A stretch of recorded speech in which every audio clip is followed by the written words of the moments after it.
My name is Caleb Andrews. I'm 28 years old. I woke up from a 3-week coma to an empty hospital room. No father. No brothers. No flowers. No overnight bag slung over the visitor chair like someone had meant to stay. Just the mechanical hum of fluorescent lights and the dry burn in my throat where the breathing tube had been. For a while, I just stared at the ceiling tiles and tried to remember my own name. Then I saw the paper. Heavy cream stationery on the rolling tray beside my bed. Embossed at the top, Andrews residence. Greenwich, Connecticut. My father's handwriting beneath it. Sharp and slightly slanted left. Caleb, we've decided to stop covering your medical expenses. Your brothers agree it's time you handle things on your own. Good luck. Dad. I read it 4 times. Not because I didn't understand it. Because I did. 3 weeks unconscious. Emergency surgery. ICU ventilator. And the first thing waiting for me was a dismissal. No anger came at first. Just a strange, hollow quiet. The kind you feel when something you feared for years finally happens, and you realize you were right all along. A nurse came in to check my vitals. I asked if anyone had visited. A woman signed discharge of financial responsibility paperwork last week. She said, carefully, brought carnations. Diane. Of course. I pressed the call button again after she left. Not because I needed help, but because the room felt too large. Too empty. The bill, I would later learn, was just over $180. Ling ling ling. My father's only response to the ICU machines keeping me alive had been, "This is going to be expensive. And now, good luck." I folded the note once. Clean. Precise. He thought this was the end of the story. What he forgot, what he's always underestimated, was my mother. And he definitely forgot about the man in the gray suit who walked into my room on day 3. Before I explain that, I need to take you back. Back to the house I grew up in. Back to the sentence that shaped the last 16 years of my life. I work night shift in the ICU at a mid-sized hospital in Stamford. 12 hours on my feet. 12 hours moving between ventilators and IV pumps and families waiting for miracles that medicine can't always deliver. I make $39 an hour before taxes. I rent a 1-bedroom apartment with walls thin enough to hear my neighbor's TV through the drywall. The radiator knocks at 2 a.m., like someone trying to get in. I drive a 9-year-old Honda Civic with a dented passenger door I never bothered fixing. There was always something more important: student loans, malpractice insurance, rent that seemed to rise every year without apology. I pay my own way. Always have. The Andrews house sits 26 minutes away in Greenwich, behind wrought iron gates and a stone facade that photographs well for holiday cards. 5 bedrooms. Heated pool. 3-car garage. My father's Range Rover beside Diane's Mercedes and Preston's BMW. The dining table is custom walnut. Seats 12. Every Sunday. Diane sets 4 places. My father at the head. Diane to his right. Preston across from her. Sometimes Grant, if he's in town. There has never been a 5th chair. I stopped pretending that was an oversight years ago. The last time I showed up unannounced. Diane opened the door with that polished half-smile. "Oh, Caleb, we didn't expect you. Let me see if there's enough." Behind her, on the kitchen counter, we sat 2 untouched ribeye steaks. My father didn't look up from his phone. That was 3 years ago. After that, I stopped driving to Greenwich on Sundays. Stopped texting reminders about holidays. Stopped trying to earn a seat at a table that had already decided I didn't belong. Preston, Diane's son from her first marriage, was 4 years older than me. Confident, clean-cut, business school, commercial real estate. My father introduced him as my eldest more times than I could count. "Preston understands how the world works," he'd say. Translation: Preston is what a son should be. I was the other thing. The quiet one. The sensitive one. The one who chose nursing. Solid job. My father once said at dinner. Tone neutral. Reliable. Just not leadership material. Not strategic. Not visionary. Not legacy. The truth is, I kept going back to that house for years because I thought if I worked hard enough, if I was useful enough, they might finally look at me and see a son instead of a liability. But there's a difference between distance and exile. And in that house, I was never just distant. I was erased.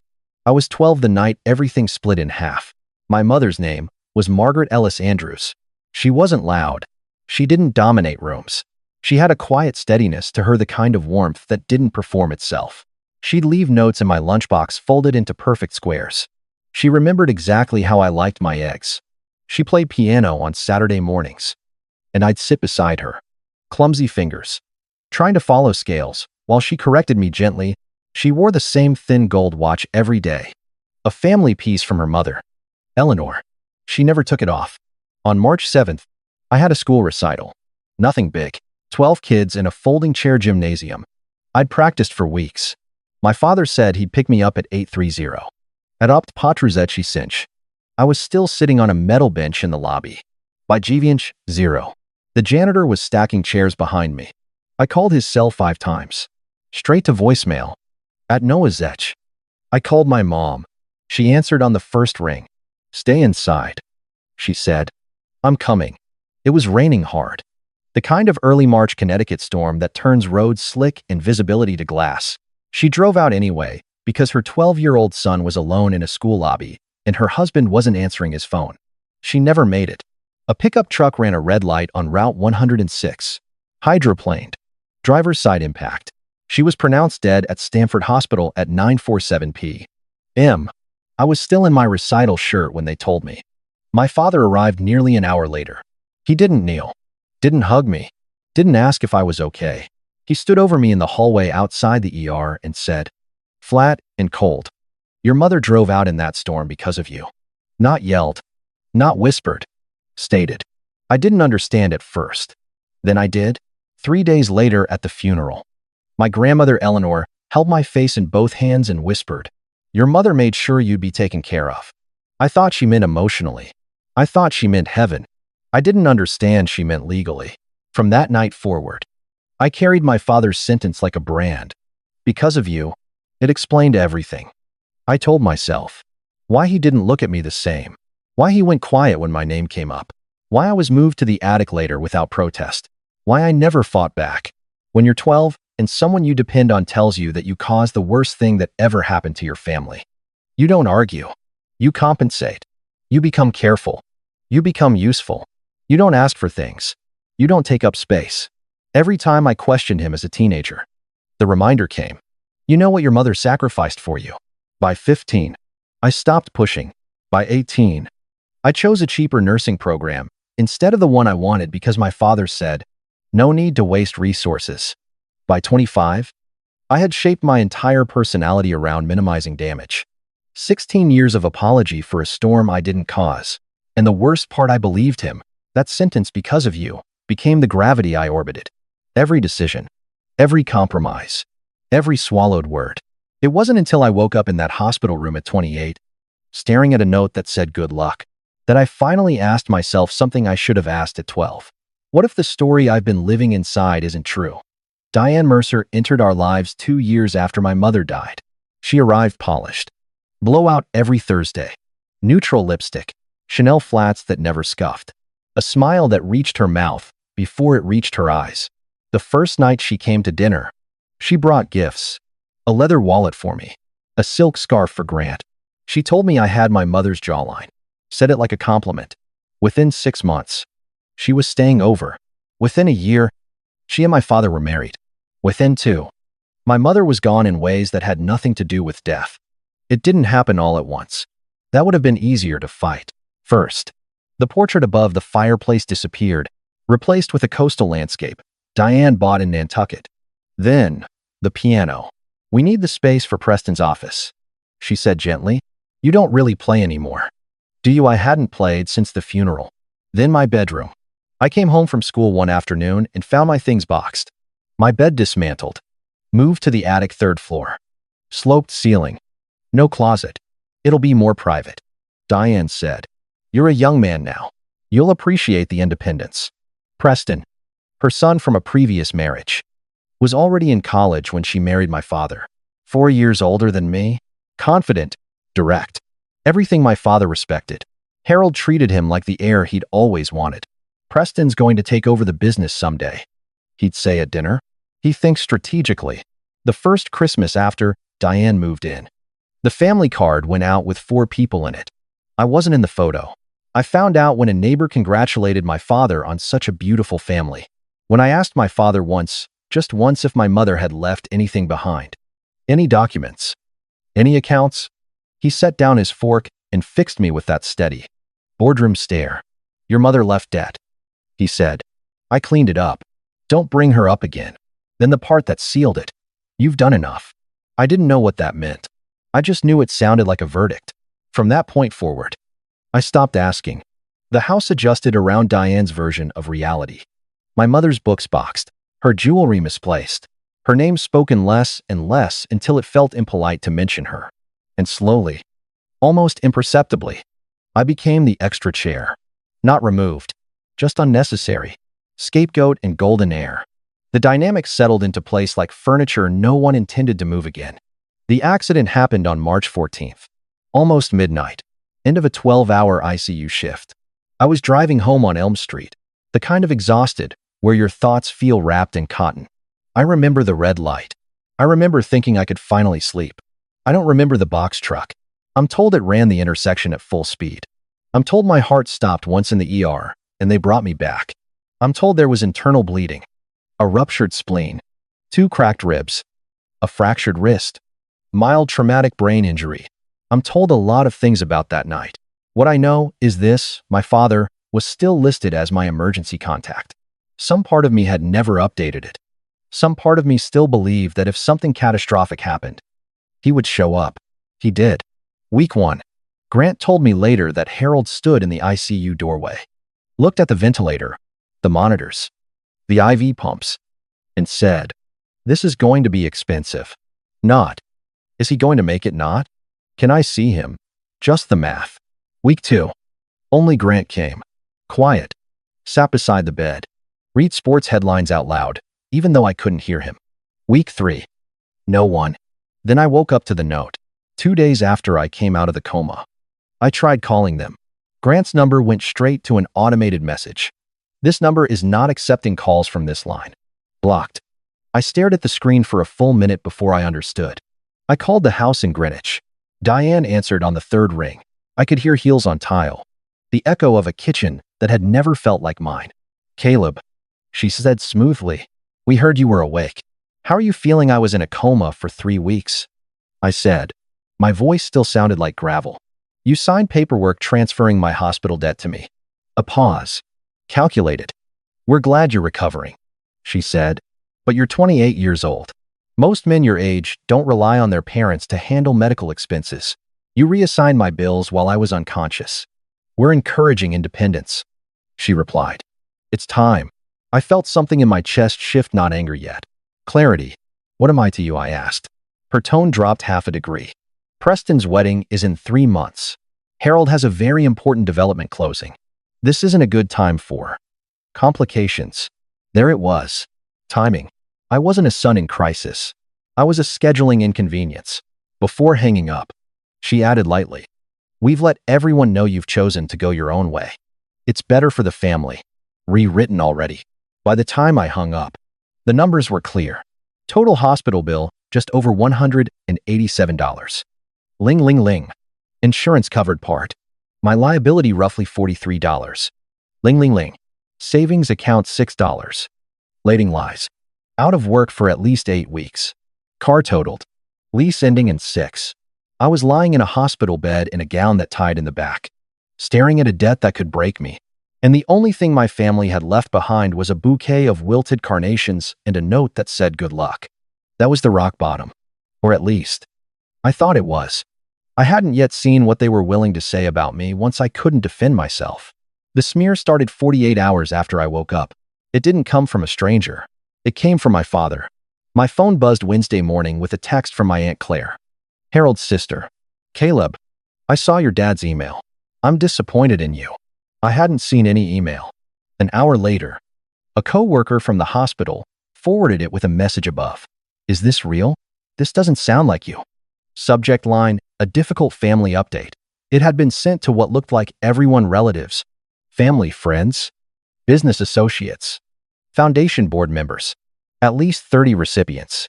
I read it once, then again slower. "Caleb has unfortunately burned through every opportunity we've provided him. He's struggled to take responsibility for his choices and has blamed others for his situation. After years of financial and emotional support, We've made the painful decision to step back for his own growth. Then the line that hit like a body blow. His mother would be heartbroken to see the man he's become. He didn't say I was unstable. He didn't say addiction. He didn't say anything specific. He didn't need to. He planted the suggestion. Irresponsible. Ungrateful. A disappointment to a dead woman. And he sent it while I was still learning how to walk down a hospital hallway without holding the railing. Diane's contribution was quieter.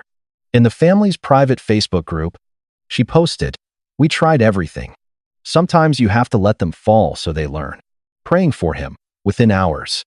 My phone filled with messages. "We hope you get the help you need. Your father has done so much for you. It's time to grow up." No one asked what happened. No one asked why a 28-year-old ICU nurse had been in a coma. They didn't need details. Harold Andrews had spoken. Preston called Thursday morning. I almost let it ring out. "Caleb," he said. "No hello. Just my name. Dad's being generous. He could ask you to repay everything he's ever spent on you. He's choosing not to. You should take that as a gift. I just woke up from a coma. And you're fine now. You're talking. You're thinking. You're fine." There it was again. Reduction. Then he got to the point. "Diane sent you a release form. You sign it. Clean break. You waive any claim to Andrew's assets. Properties. Future holdings. We move forward." You move forward. I'd received it 2 days earlier. A courier-delivered packet from my father's attorney. Voluntary waiver of any and all claims to Andrew's family assets and trusts. Trusts. If my mother had left nothing, as I'd been told for 16 years, what exactly was I waiving? What am I giving up? "Preston, it's procedural," he said carefully. "Dad's restructuring for a development deal. Some old trust language needs to be cleared." Old trust language. My chest tightened. "I'm not signing anything. I don't understand." A pause. Then colder. "Don't make this harder than it has to be." He hung up. Later that afternoon, Diane came in person. Cashmere coat. Leather gloves. White tulips in hand. At the nurse's station. She was warmth itself. In my room, once the door shut, the temperature changed. "You're being dramatic," she said evenly. "Your father's largest deal closes in 6 weeks. If you cause issues now, it affects everyone. What am I signing away?" Her eyes flickered just once. "Nothing significant." "Then why do you need my signature?" Silence. Then the slip. "Because the trust company won't." She stopped herself. "Reset. Because it's standard procedure. Trust company." The words hung between us. She saw it land. "You've always overestimated yourself," she said softly, pulling her gloves back on. "That's been your problem." She left without slamming the door. Diane never slams doors. But something inside me had shifted. Because here's the thing about character assassination. It only works if you still care about the people watching. For the first time in 16 years, I didn't feel guilty. I felt suspicious. Why does a family that insists you have nothing need you to sign away something? Grant called me at 1107 p.m. from a number I didn't recognize. I almost didn't answer. "Caleb," he said quickly. "I'm using a friend's phone. Dad's monitoring our family plan. I can't call you from my regular number." There was noise in the background. A car engine idling. "You okay?" I asked. "I should have told you sooner," he said. His voice wasn't steady. "Grandma Eleanor told me something before she died." "About Mom?" My chest tightened. "She said Mom left something for you. Something real. Something Dad was supposed to give you when you turned 25. I was 28. 3 years late." "What kind of something?" I asked. "I don't know the full details, but I found papers once. In Dad's office. Bottom drawer. Locked. I wasn't snooping. I was looking for tax forms, and I saw a logo. Some kind of financial firm. Trust management. It started with Hartfield Hartwell. Something like that." The torn envelope flashed in my mind. A week before the accident. I'd found it at the bottom of a moving box from the Greenwich attic. My name printed on it. A crest in navy and gold. The letter inside missing. The envelope ripped open. At the time, I'd tossed it aside. Now my skin went cold. Dad caught me looking. Grant continued. He grabbed my arm. Hard. Said if I ever mentioned Mom's paperwork again, he'd cut me off completely. In the background, I heard Diane call his name. "I have to go," Grant whispered. "Sigh. I'm sorry. I should have been braver." The line went dead. I didn't sleep that night. I lay in the dark hospital room with my phone propped against a plastic water pitcher and searched every variation I could think of. Hartford Trust, Connecticut. Hartwell Fiduciary Services. Hartfield Trust and Estate Management. On page 2 of the results, I found it. Hartfield Trust and Fiduciary Services, Hartford, Connecticut. The logo was exact. Navy crest, gold serif lettering. The same one on the torn envelope. At Noa M. The next morning, I called. A receptionist answered. I gave her my name. There was typing. A pause. Then her voice changed. Mr. Andrews, she said carefully. Please hold for 1 moment. 30 seconds of hold music. Then a man's voice came on the line. Mr. Andrews, he said, calm and measured. My name is Richard Calloway. I have been trying to reach you for 3 years. 2 days later, Richard Calloway walked into my hospital room, carrying a brown leather briefcase that looked older than I was. Behind him was another man. Mid-40s. Navy suit. Posture, military straight. A small silver lapel pin caught the light Hartfield Trust. Caleb Andrews, the younger man asked. I nodded. Calloway took the visitor chair, the first person to use it since I'd woken up.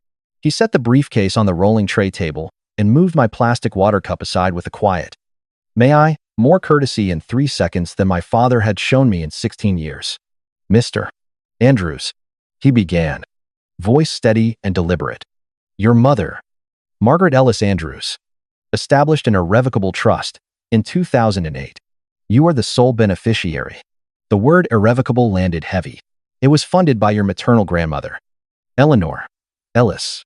He continued, and it contains 2 primary assets. He opened the case and placed the first document on the table. 46 pages. Legal language. My mother's signature at the bottom. First, he said, an investment portfolio currently valued at approximately $2.1 million. The room didn't move, but my body did. 2.1 million. The number didn't feel real. It felt abstract, like something from someone else's life. Calloway placed a second document beside it. A property deed. Stamped. Recorded. County seal visible in blue ink. Second, he said calmly. The real property located at 14 Edgewater Lane, Greenwich, Connecticut. I stared at him. That's my father's house. No, Calloway corrected gently. It is not. He folded his hands. Your mother purchased the property in 2004, 2 years before her marriage to Harold Andrews, using funds from her inheritance. A prenuptial agreement designated it as separate property. Upon her death, the title transferred directly into the trust. He slid the deed closer to me. Your father has resided there for 16 years, he said, but he has never owned it. My heartbeat was loud in my ears. 16 years. 16 years of attic rooms. Of Sunday dinners without a chair. Of being told I owed them for everything. All inside a house that was legally mine. The younger man, Thomas Whitfield, placed 3 certified mail receipts on the table, each signed. Diane Andrews. Over the past 3 years, Calloway said, we sent certified correspondence to the Greenwich address, notifying you that the trust was set to transfer full operational control to you upon your 25th birthday. I did the math. 3 letters. 3 signatures. None from me. She intercepted them. I said, yes. The word was clean. Undeniable. Additionally, Calloway continued, we have reason to believe your father leveraged the Greenwich property as collateral for a commercial development loan. My stomach tightened. How much? $4.5 million. I leaned back slowly against the hospital pillow. If the property didn't belong to him, the collateral is invalid. Whitfield said plainly. If the lending institution discovers this, the loan is void. Calloway watched me carefully. Your mother anticipated potential complications, he said. That is why the trust was structured to be irrevocable. No spouse. No future claim. No unilateral control. I looked down at the signature on the trust instrument. Margaret Ellis Andrews. Her handwriting in blue ink along the margins. Small notations to her attorney, initials beside revisions. She knew, not specifics, but enough. She thought ahead. I said quietly, yes. Calloway replied. She did. For a long moment, I didn't speak. All I could think about was the sentence I'd carried since I was 12. Because of you. I'd spent 16 years shrinking inside a house that had never legally belonged to the man who blamed me. I'd apologized for existing in a space my mother had secured for me before she died. I'd been told she left nothing. She left everything. Calloway closed the briefcase halfway. There are two paths forward, he said. We can notify the bank quietly and initiate legal transfer without public spectacle. Or he paused. There is the Andrews Foundation Charity Gala in 12 days. Representatives from the lending bank will be present. Your father is scheduled to announce the development publicly. I looked at him, at the deed, at the trust instrument, at Deanne's signatures. For the first time since waking up in that hospital bed, I didn't feel powerless. I felt precise. I don't want letters he can intercept, I said. I don't want phone calls he can deny. Calloway waited. I want the truth in the room where he usually lies. Whitfield gave the smallest nod. Understood. My father had lived 16 years inside my mother's protection. He just didn't know it yet. And in 12 days, he was going to find out. Calloway didn't dramatize it. He laid it out like a chessboard. The lender is First Capital Regional, he said, flipping open a folder with the bank's letterhead. They're underwriting your father's $4.5 million development. The Greenwich property is listed as primary collateral. If they learn it isn't his, I asked, the deal collapses immediately. Whitfield replied, and depending on documentation submitted, it could escalate beyond a simple void. Mortgage fraud. Misrepresentation of assets. Words like that don't need volume. They carry their own gravity. Legally, the steps were straightforward. One, file formal notification with First Capital that the property pledged as collateral is held in an irrevocable trust and was never Harold Andrews to offer.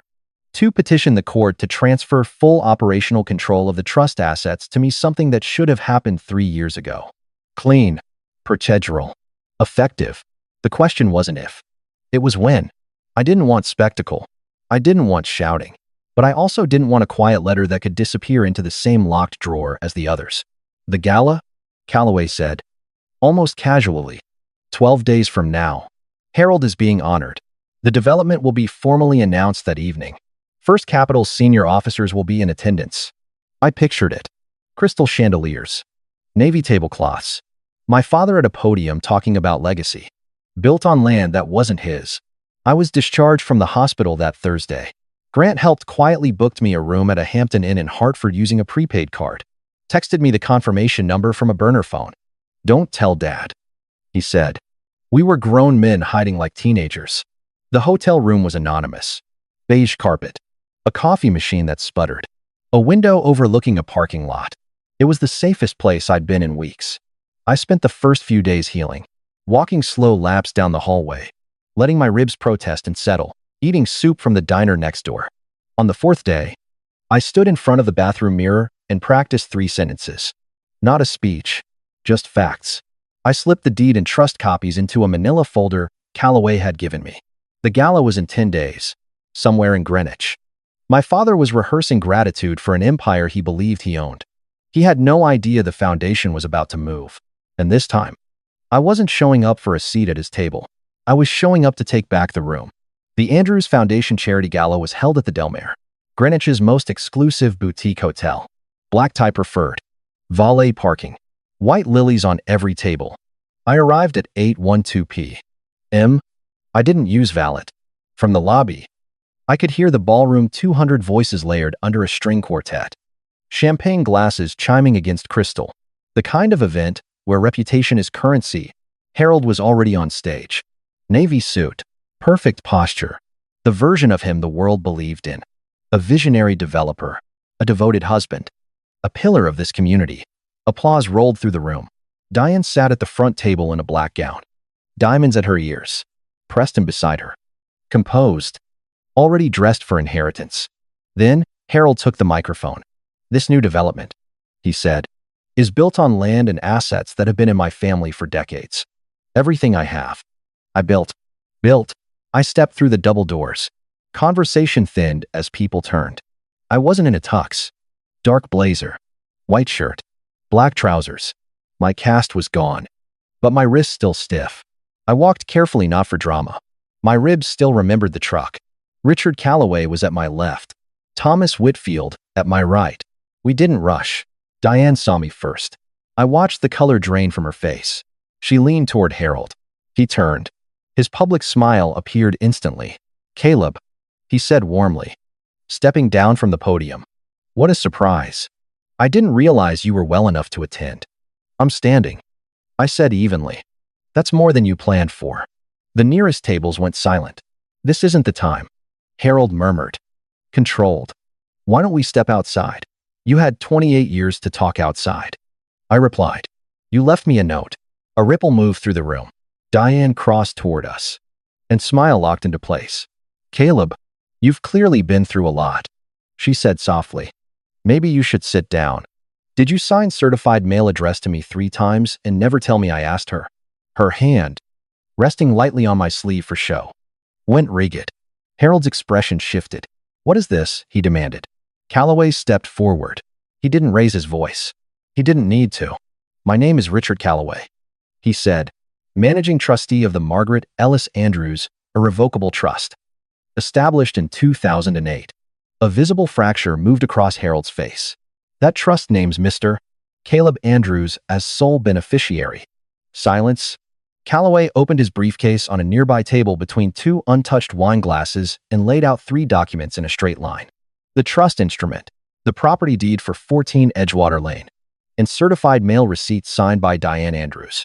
Someone near the back stood up. At the VIP table, a tall man in a dark suit later. I'd learned his name was Robert Hargrove. Senior officer at First Capital Regional rose slowly. "Mr. Andrews," Hargrove said, voice calm, "is the property used as collateral for your development loan, the same property referenced in these documents?" Harold's jaw tightened. "That house is mine," he said. "No," Calloway corrected. "It was purchased by Margaret Ellis 2 years before her marriage, protected under a prenuptial agreement. Upon her death, title transferred to the Irrevocable Trust." Hargrove's expression didn't change. "If the property is not yours to pledge, Mr. Andrews, the loan is suspended effective immediately." The word suspended echoed. Phones appeared discreetly under tables. Diane turned to Harold, her composure cracking. "You told me the papers were handled," she hissed. "You said it was nothing." "Diane," he warned, "I signed those letters because you told me to." 200 people heard it. Harold's control began to fracture, not explosively, quietly, like glass under pressure. He turned to me. "You don't understand what you're doing." "I understand exactly," I said. "There was one more thing." I reached inside my blazer and pulled out the police accident report from March 7th. 16 years old. County stamped. "You told me Mom died because of me," I said. The room froze. "You told me she drove into that storm because I called her." I held up the report. "This says you agreed to pick me up at 8:30 p.m.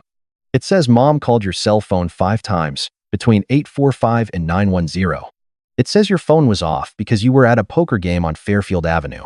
Harold's face went white. "She didn't drive out because I called her," I said, my voice steady. "She drove out because you didn't show up." The silence was total. "You blamed a 12-year-old boy to protect yourself." Grant stood up. He'd been at the family table the entire time. "I knew something wasn't right," he said, voice breaking. "I saw papers." "I didn't say anything," Harold snapped. "Sit down." Grant looked at him for a long moment. "No." It wasn't loud. It didn't need to be. Grant walked and stood beside me. Diane stepped back. Preston didn't move. His eyes flicked between the banker and the deed. Hargrove buttoned his jacket.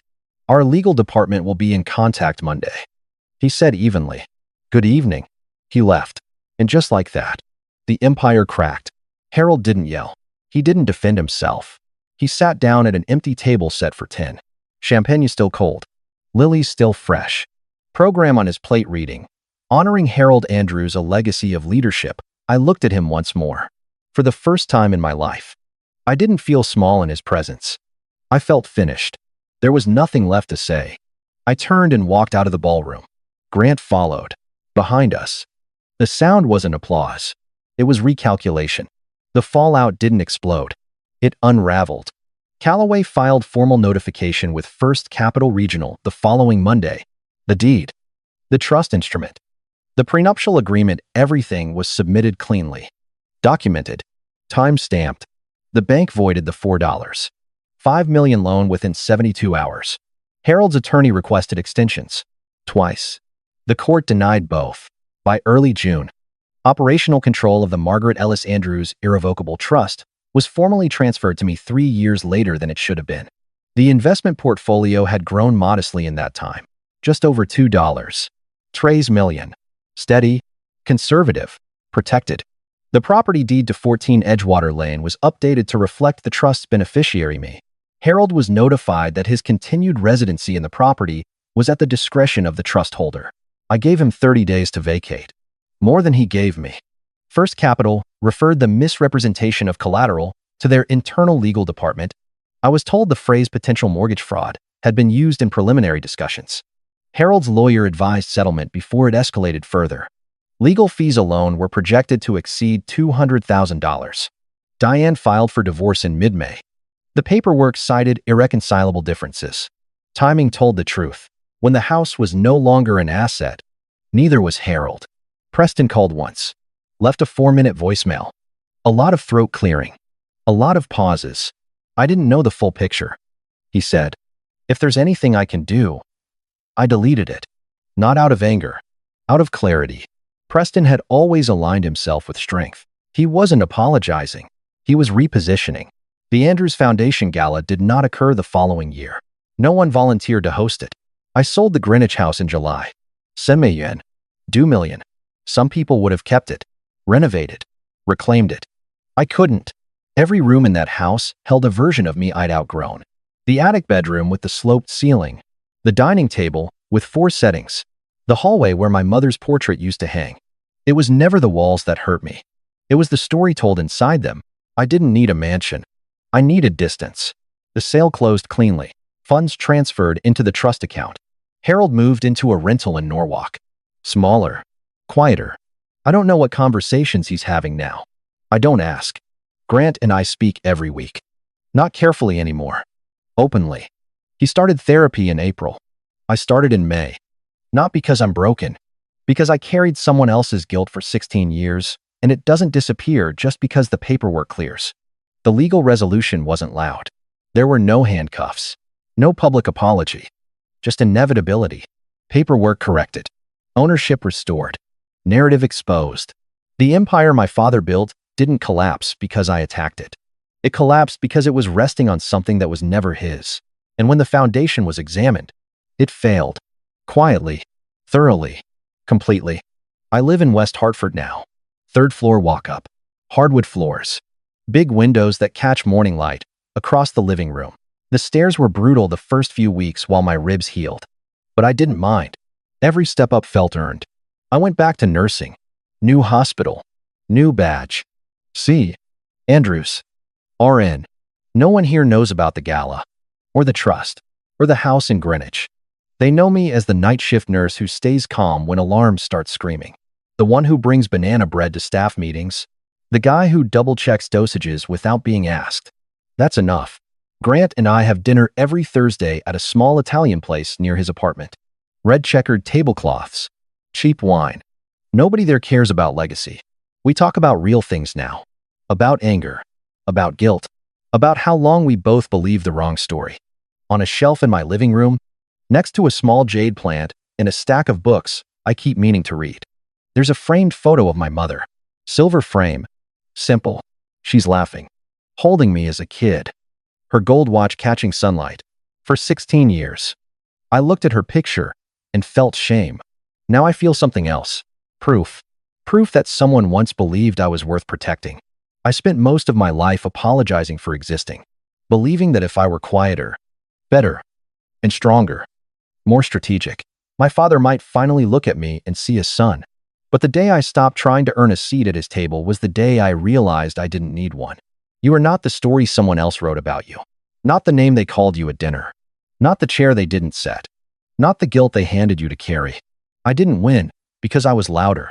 I didn't win because I was smarter. I won because the truth was documented. And because one morning in a hospital room holding a note that said, "Good luck," I decided I was done being sorry. My name is Caleb Andrews. I grew up in a house that turned out to be mine. I was raised by a man who blamed me for a storm and by a mother who quietly built me a shelter. And for the first time in my life, that name belongs to me. This story was created by the Boundaries and Bloodlines team for entertainment purposes only. It is a work of fiction inspired by emotional themes. Do not attempt to replicate or apply any actions described in this narrative in real life.